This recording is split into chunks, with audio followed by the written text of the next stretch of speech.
Hello दोस्तों, नमस्कार। आप सभी का हमारे यूट्यूब चैनल पर स्वागत है। आज हम क्लास 12th की हिंदी में वासुदेव शरण अग्रवाल का जीवन परिचय डिस्कस करने वाले हैं, जो क्लास 12th वालों के लिए है, 2023 बैच वालों के लिए। क्योंकि मैं आपको बता दूं, वासुदेव शरण अग्रवाल का जीवन परिचय बहुत ही इम्पोर्टेंट है आपकी क्लास 12th हिंदी के लिए, क्योंकि ये लगातार हर साल पूछा जाता है। 2011 में भी आया था, 12 में आया, 13 में आया, 14 में आया, 15 में आया, 16, 17, 18, 19, 20, 21 में पेपर आपका नहीं हुआ था, इसलिए उसमें नहीं आया, लेकिन 22 में फिर आया। तो इससे कहने का मतलब ये है कि वासुदेव शरण अग्रवाल आपके लिए बहुत ज़्यादा इंपॉर्टेंट है।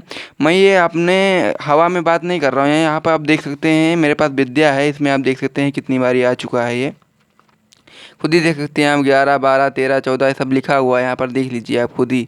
वासुदेव शरण अग्रवाल का जीवन परिचय। ठीक, तो इसको मैं आपको इस वीडियो में कराने वाला हूँ, बहुत ही इंपॉर्टेंट है। आप इसे जल्दी से जल्दी तैयार कर लीजिए, क्योंकि आपको 2023 की बोर्ड परीक्षा में हो सकता है यही आपको जीवन परिचय देखने को मिल जाए।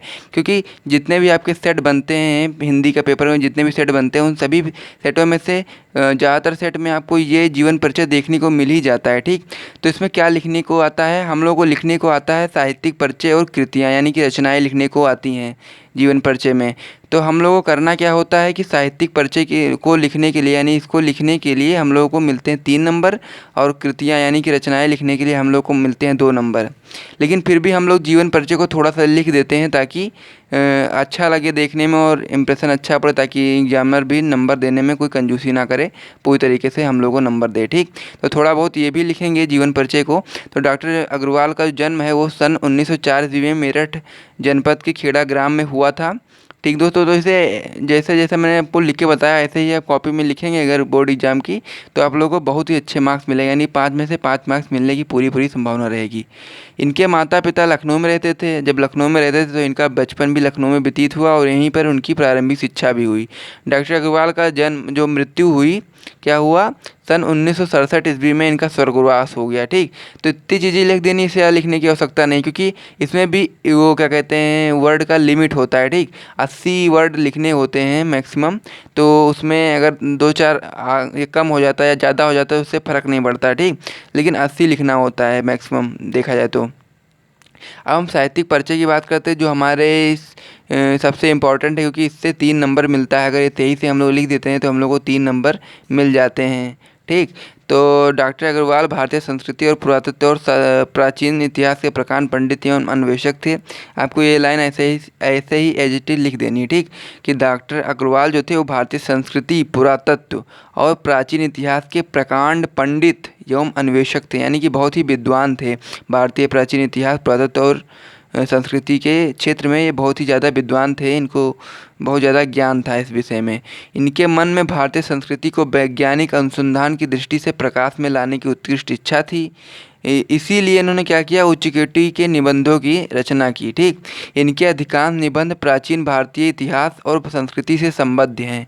ठीक, इनके जो अधिकांश निबंध हैं वो प्राचीन भारतीय इतिहास और जो संस्कृति है उससे जुड़े हुए हैं। ठीक, निबंध के अतिरिक्त इन्होंने पाली, प्राकृत और संस्कृत के अनेक ग्रंथों का संपादन किया। जैसा कि आप लोग यहाँ पर देख सकते हैं कि निबंध के अलावा इन्होंने क्या क्या चीज़ें करी। तो ये निबंध के अलावा इन्होंने पाली, प्राकृत और संस्कृत के अनेक ग्रंथों का संपादन और पाठ शोधन का, यानी कि पाठ शोधन का भी कार्य किया। ठीक, हिंदी साहित्य के इतिहास में अपनी मौलिकता, विचारशीलता और विद्वत्ता के लिए ये चिरस्मरणीय रहेंगे, यानी कि सदा इनको याद किया जाएगा हिंदी साहित्य के क्षेत्र में, इनकी मौलिकता, विचारशीलता और विद्वत्ता के लिए। ठीक, अब इतनी चीज़ें क्लियर हो चुकी है, इसे आप सही से लिख देंगे ना, इतनी चीज़ें अगर आप कॉपी में लिखेंगे तो आपको 3 नंबर आराम से मिल जाएगा। ठीक, उसमें कोई दो राय नहीं है। फिर उसके बाद में फिर 2 नंबर आपका बचता है, तो 2 नंबर आपको कृतियों से मिलेगा।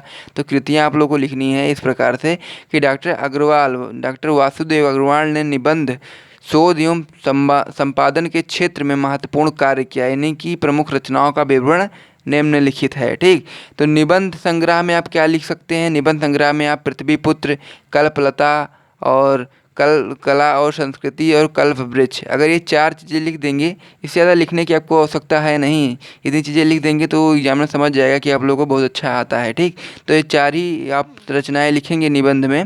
तो निबंध संग्रह में आप 4 लिख देंगे। उसके बाद फिर आपका बचा शोध प्रबंध। शोध प्रबंध में इनकी जो है वो है पाड़ी निकालीन भारतवर्ष।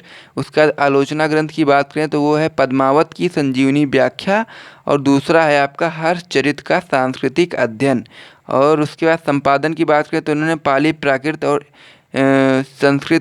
संस्कृत के एकाधिक ग्रंथों का इन्होंने क्या किया था, संपादन किया था। ठीक, यहाँ पर मैं एक चीज़ लिखना भूल गया, यहाँ पर आप लिख लीजिएगा, सांस्कृतिक क्या किया था इन्होंने, पाली प्राकृत और संस्कृत के एकाधिक ग्रंथों का संपादन किया था। ठीक, तो इतनी चीज़ें आप अगर पेपर में लिख के आएंगे तो वासुदेव शरण अग्रवाल का जो जीवन परिचय होगा पूर्ण रूप से हो जाएगा और आपको 5 मार्क्स बहुत ही आसानी से मिल जाएंगे। ठीक, तो बस आपको इतना ही करना है, आप एक्स्ट्रा नहीं लिखेंगे क्योंकि एक्स्ट्रा लिखने से कोई फ़ायदा है नहीं, क्योंकि उसमें एज वो क्या कहते हैं वर्ड लिमिट है कि उसमें 80 वर्ड से ज़्यादा नहीं लिखना है। लेकिन फिर भी अगर 2-4 आगे पीछे हो जाते हैं उसमें कोई दिक्कत वाली बात नहीं है, लेकिन फिर भी हम लोग को ध्यान रखते हुए करना है ताकि ना ज़्यादा हो जाए ना ज़्यादा कम हो जाए, ताकि हम लोग को बढ़िया से नंबर मिल सके पूरे के पूरे। ठीक, तो वीडियो आपको अगर पसंद आए तो वीडियो को लाइक करना ना भूलें। और मैं आपको बता दूं कि इसका अगर आपको PDF चाहिए तो हमें कमेंट बॉक्स में ज़रूर बताएं, और ऐसे ही किस और कवि या लेखक का जीवन परिचय चाहिए हमें कमेंट बॉक्स में वो भी बताएं, ताकि मैं उस वीडियो को जल्दी से जल्दी बना सकूँ और आप तक उसे जल्दी से जल्दी पहुँचा सकूँ। ठीक दोस्तों, तो इसी के साथ वीडियो को समाप्त करते हैं। जय हिंद मेरे प्यारे दोस्तों।